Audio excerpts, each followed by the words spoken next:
Hi, I'm Dr. Brent Greenberg with Carolina Vein Specialists. I'm here with our two excellent nurses, Farron and Shannon. We're here to go over in this video one of the most frustrating things our patients have to do, and that is putting on and taking off graduated support stockings. Support stockings used for vein treatment are considerably different than what you buy over the counter.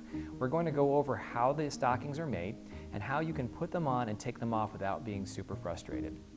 So Shannon's first going to demonstrate to you and show you what a support stocking is. Support stockings are designed to be tighter down by the ankle, and they gradually become less tight as they move up the legs. At the top of the stocking, there is usually a built-in beads or strips that are made of silicone to help keep the stocking attached to your skin so it doesn't slide or roll down your thigh.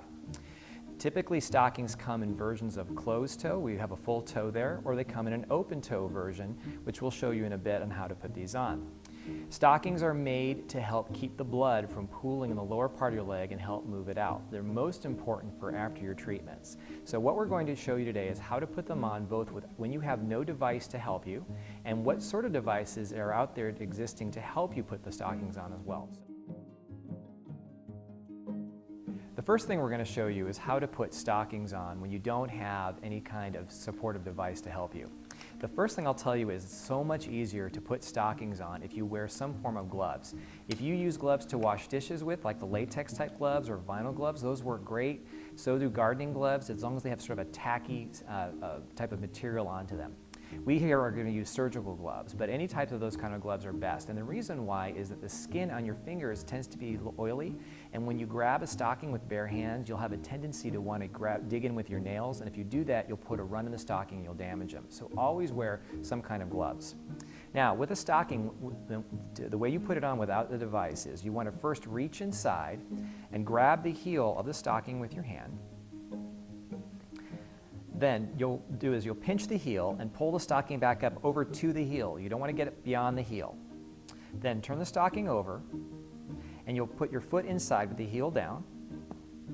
And the hardest part is to get the foot and ankle up first. But once you do that part of it, it's much easier than to grab it and just sort of pull it up to your thigh. It's really important to pay attention that once you get the stocking on, check to make sure there are no wrinkles in the stocking, especially behind the knee. But you can get wrinkles anywhere. But the reason why is that if you leave a wrinkle in a stocking, as you walk and move, the wrinkle tends to pinch the skin and oftentimes can leave an open sore. So you want to be very careful about that. Now we're going to show you another method of putting the stockings on when you have a type of stocking that comes with some sort of assistive device. We use Medi brand stockings in this office, and the MediVen products come with a little device that's called a bootie, and the bootie is sort of made with like a kite material. So the way we put this on is you kind of slip your foot inside the bootie, and this makes it much slicker and easier to put the stocking on. You still want to wear your gloves when you do this, but then you go ahead and just without having to fold the stocking inside out, you just kind of put your foot in and stick it through all the way out to the opening itself, being really mindful of where the stocking ends. And if you look on the heel, you'll be able to see sort of a triangular appearance to the seams of the heel, and that's how you know that you haven't gone too far. Now, when you take the stocking, when you want to get the bootie off, the most important part here is to make sure you grab your ankle with one hand and then pull the bootie out, because if you don't grab it, you're going to end up pulling the stocking over your foot.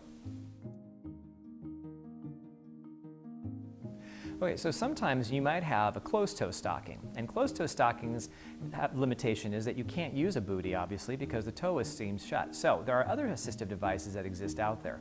One device we'll show you is called a Butler.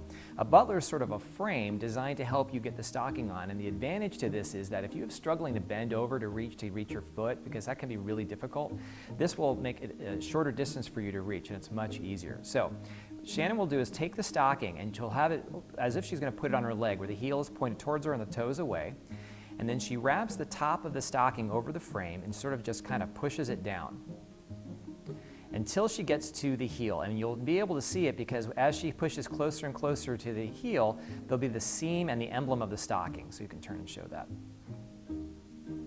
Then she'll hand the stocking, the Butler over to Farron. And you basically you stick your foot inside and pull it up to about the top of your calf, and then grab the top of the stocking and pull it up your thigh, and it's that simple. So Butlers are really, really easy. And you can use these with open-toe stockings too.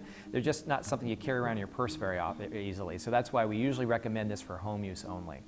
Okay, I'm Dr. Brent Greenberg with Farron and Shannon from Carolina Vein Specialists. Thanks for watching, and I hope this answered your questions.